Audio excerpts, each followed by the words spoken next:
غالب ان کی خدمت نہیں کرے گی تو یہ سمجھ لیجیے پھر اللہ رب العزت کو وقت بدلنے میں ٹائم نہیں لگتا ہے.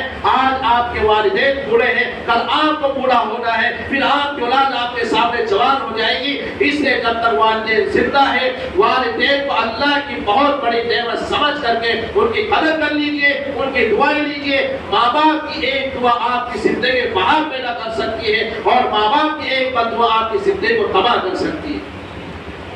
یہ جو رات ہم کو ملی مجلس سب کی جو رات آئے گی اس رات کی ہم قدر کریں. اس رات میں 5 لوگوں کی مغفرت نہیں ہوتی ہے، باقی سب کو اللہ معاف کر دیتا ہے. اس لیے اگر یہ بیماریاں ہمارے اندر ہیں اور یہ گندگیاں اگر ہمارے اندر بھری ہوئی ہے تو آج ہم اللہ سے جمعہ کے دن قبولیت کے وقت میں اللہ سے یہی عہد کر لیں، آج عہد کر کے جائے، توبہ کر کے جائے کہ اللہ ہم تمام گناہوں سے توبہ کرتے ہیں اور اللہ ہم تمام بیماریوں سے دور رہیں گے اور تمام گندگیوں کو، تمام گناہوں کو دل سے دور کریں گے. اور اللہ تعالیٰ سے دعا کریں اگر آج ہم نے دل سے دعا کر لی تو